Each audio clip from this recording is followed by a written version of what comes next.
రవి, ఈ మూమెంట్స్ ఏవి నా లైఫ్లో లేనే లేవు అనుకునేవాణ్ణి. కానీ అన్ని నువ్వు నా కళ్ళ ముందుకు తీసుకొచ్చేశావు. మిస్ అయిన 20 ఏళ్ల జీవితాన్ని బతికినట్టే నాకు అనుభవాన్ని ఇచ్చావు నాన్న. చాలా థ్యాంక్స్ రవి. నాన్న, ఇది నా బాధ్యత నాన్న. మీరు హ్యాపీగా ఉన్నారు కదా? చాలా హ్యాపీగా ఉన్నాను నాన్న. జయరాం బర్త్డేకి ఎవ్వరూ ఇవ్వలేని గిఫ్ట్ని నువ్విచ్చావు రవి. ఒక కొడుగ్గా నువ్వు గెలిచేశావు. చాలు చాలు, మీ ఎమోషన్ సీన్స్ అన్నీ ఆపేసి ఫంక్షన్ మొదలు పెట్టండి. ఏ రవి, నాన్న, ఏంట్రా ఈ డ్రెస్ అసలు? వెళ్ళి డ్రెస్ మార్చుకునిరా. నాన్న పర్వాలేదులే నాన్న, ఉండని. వెళ్ళి మార్చుకునిరా అని చెప్తున్నాను కదా, వెళ్ళు నాన్న. అలాగే నాన్న.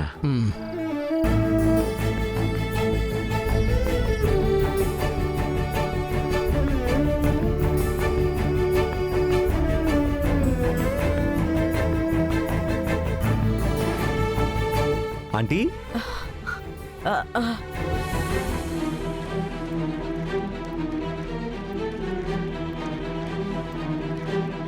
బాబు, ఏంటండి ఇక్కడే నిలబడి ఉన్నారు?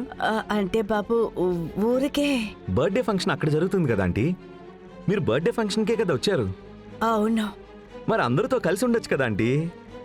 వెళ్తాను బాబు. ఆంటీ, ఫంక్షన్ అయ్యాక ఇంట్లో తిని అంతా అయ్యాకనే మీరు వెళ్ళాలి, ఓకే? అవును, తను ఇందు ఎక్కడ ఆంటీ? తను వస్తానంది బాబు. చదువుకుంటూ ఉంది, వస్తానని చెప్పింది. కేక్ కట్ చేసేటప్పటికి తను కరెక్ట్గా వచ్చేస్తుంది. వస్తే చెప్తాను బాబు. ఆంటీ, మిమ్మల్ని ఒక విషయం అడగాలి. ఏంటి బాబు? అంటే బంగారికి ఏదైనా ప్రాబ్లం ఉందా? ఎందుకలా అడుగుతున్నారు? లేదంటీ, ఏదో విషయం నాతో చెప్పడానికి ట్రై చేస్తూనే ఉంది, కానీ చెప్పట్లేదు. బాగా ఇబ్బంది పడుతుందంటీ. అందుకనే మీకేమైనా తెలుసా అని మిమ్మల్ని అడుగుతున్నాను. అలాంటిదేం లేదు బాబు. మీ అమ్మాయితో కొంచెం చెప్పండి ఆంటీ. మనసులో ఏ కష్టం ఉన్నా, ఏ ఇబ్బంది ఉన్నా కూడా నాతో షేర్ చేసుకోమని చెప్పండి. నేనున్నాను కదా ఆంటీ. అన్నిటికీ మొహమాటమే. నేను చెప్తాను బాబు. సరే ఆంటీ, మీరు వెళ్ళండి. నేను డ్రెస్ చేంజ్ చేసుకుని రిఫ్రెష్ అయ్యి మీతో వచ్చి మాట్లాడతాను.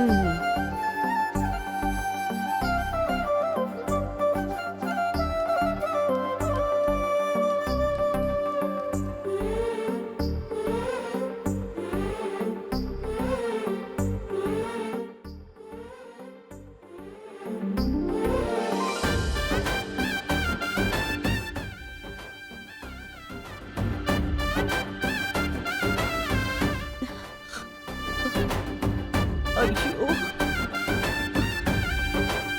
మా బంగారే, ఏమైందమ్మా? బంగారే, రవిబాబు నాతో ఎప్పట్లాగే మాట్లాడుతున్నారు. నిజం తెలిస్తే ఏం జరుగుతుందో ఏంటో నాకు భయంగా ఉందమ్మా.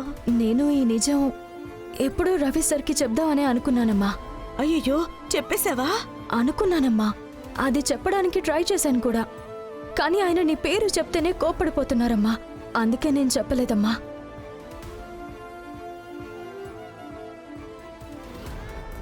కాదు బంగారి, అమ్మకి నా మీద కోపం ఉందంటే సరే, వదినకి కూడా అలాగే కోపం ఉందంటే న్యాయం ఉంది.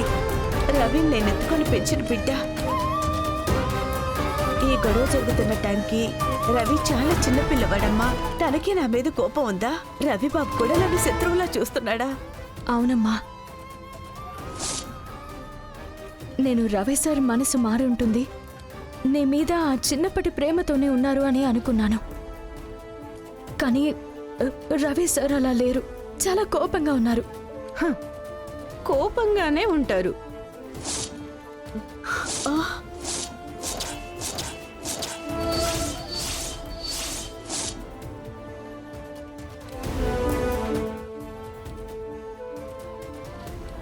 మీరు చేసిన పనికి కోప్పడక కౌగిలించుకుంటారా?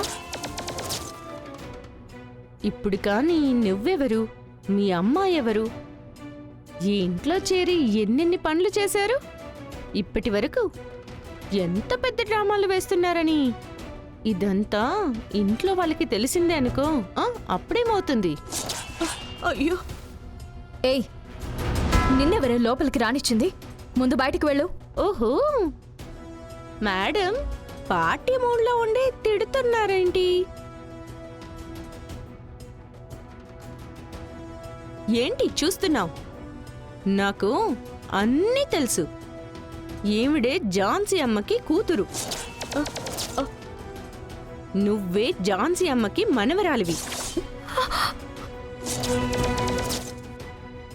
కానీ అందరికీ ఆ హాసినినే మీ అమ్మ అని మోసం చేస్తున్నారు కదా. రవికి మాత్రమే ఈవిడ మీ అమ్మ అని తెలుసు, కానీ ఈవిడే రవికి అత్త అని తెలీదు. అయ్యయ్యో, ఏమంటా? క్లియర్గా తేడా లేకుండా చెప్పానా? సంయుక్త ప్లీజ్, నేను చెప్పేది విను. ఇది నువ్వెవరికి చెప్పకు.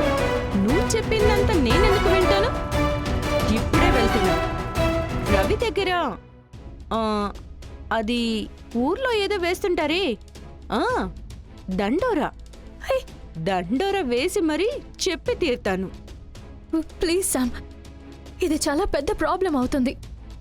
ఇప్పుడిప్పుడే మా ఫ్యామిలీలో అందరూ ఒక్కటవడానికి ఒక సందర్భం దొరికింది. అది ప్లీజ్ నువ్వు నాశనం చేయకు. నేను ఎన్ని రకాలుగా అడుక్కుని ఉంటాను నిన్ను. నన్ను మెడ పట్టుకొని బయటికి గెంటేశారు కదా, అది కూడా నీ గురించి. నీ గురించి తెలిసి నిన్ను తరిమేయాలి కదా. Please Sam. అమ్మా వద్దమ్మా, చెప్పొద్దమ్మా ప్లీజ్. No chance. ఇప్పుడే చెప్తాను. రవి,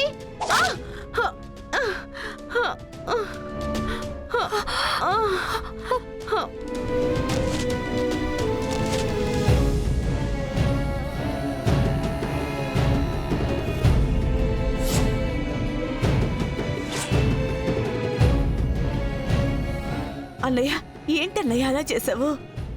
మరి దీనికి ఇలా చేస్తేనే బుద్ధి వస్తుంది. విషం.